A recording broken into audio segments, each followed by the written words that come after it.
Hey everyone, Richard from Digital Foundry here, and earlier this week I took a trip to Birmingham in the UK to meet with developer VooFoo Studios, who recently announced that their upcoming title, Mantis Burn Racing, is coming to PlayStation 4 Pro with full 60 FPS support at native 4K resolution. And what you're seeing on screen are some of the PS4 Pro captures I took from the meeting. And yes, I can confirm that the game is indeed running at the full 3840 by 2160 resolution.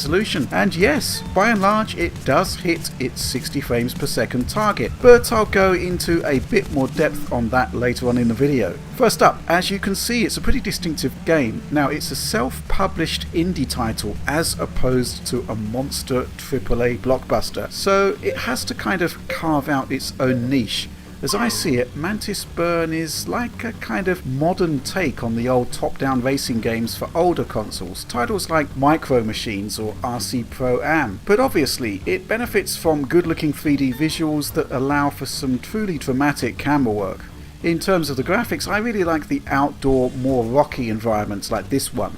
The use of light and shadow is excellent, and there's a wealth of detail built into these levels which really suits the 4K presentation. There's also an impressive post-processing effects pipeline here, and I particularly like the depth of field. Keep an eye on the footage and you'll see that when the race circuit kind of gains altitude, background detail drops back into the depth of field effect. It's really nice. There's also a custom physics engine here too that plays an absolutely crucial role in determining the feel of the game via the handling model.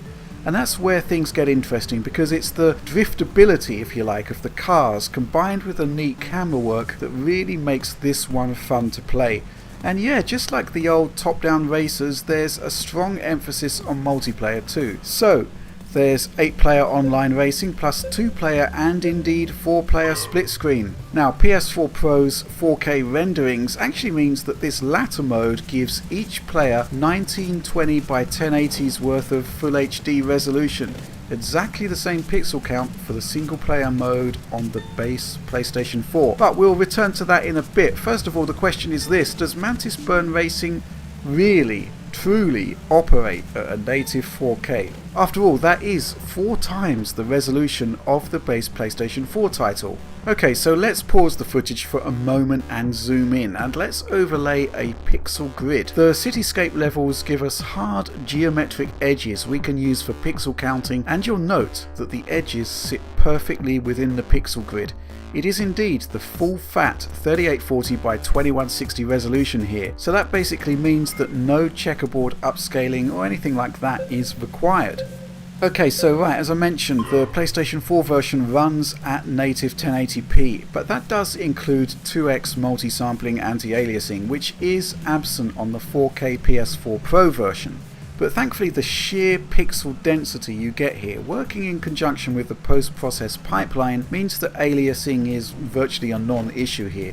And in fact, if you run this title on the PS4 Pro connected to a 1080p screen, the game actually downscales the 4K output, giving you 4x super sampling anti-aliasing.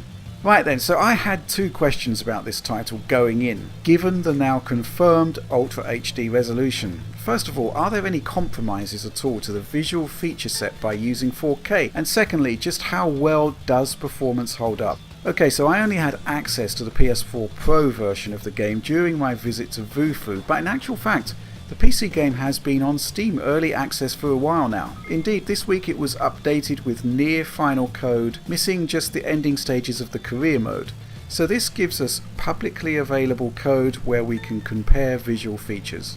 Much of the lighting and shadow work is actually baked into the levels, pre-computed if you like, so they're automatically a match. Post-processing and core artwork is identical, but PC does have enhanced texture filtering and anti-aliasing, though you're really hard pressed to notice the difference in standard gameplay. Performance, well, that's interesting. By and large, VooFoo does indeed hit its 60 FPS target, but there are small pockets of drop frames here and there, and as the game is entirely V-synced from start to finish, this manifests as stutter, as you can see on the frame time graph on the left here. The performance dips are fairly infrequent and relatively mild compared to some of the games we play that aim for 60 FPS. but owing to the fast-paced gameplay and the swift scrolling, it is noticeable. By the way, this is pre-release code, so there may be some improvement to the title when it launches, but when I spoke to the VooFoo guys, it seemed as if principal development had been locked by this point and efforts were now moving on to the upcoming DLC. Okay then, so moving into the split screen modes then, two-player takes the form of a vertical split, essentially giving each player 1920 by 2160's worth of resolution. Again, we note no cutbacks to visual features here, but the game runs with an unlocked frame rate, and with two scenes to generate, performance isn't as even as the single player mode. Perhaps understandable of course, but the frame rate remains high enough to make it preferable to the alternative, the 30 FPS lock. Now there is full 4-player split screen support too, and in this case VooFoo takes the most sensible course of action and does indeed lock frame rate to 30 FPS. Definitely changes the feel of the experience, but it's still fun and the performance is consistent, and that's important. Overall then, Mantis Burn Racing is something different and offers a good slice of fun, and if you're considering PS4 Pro purchase and want to see how native 4K gaming looks, well, this is currently the only game we know of that hits this target with 60 FPS gameplay.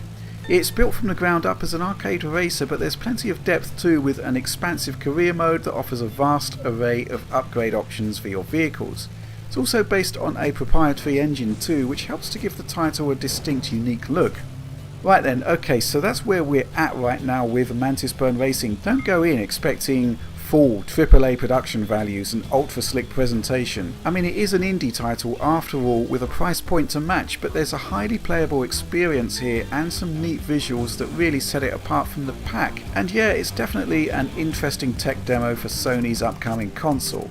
Right, well that's all for now. Be sure to subscribe for more exclusive PlayStation 4 Pro coverage like this, and I'll catch you next time.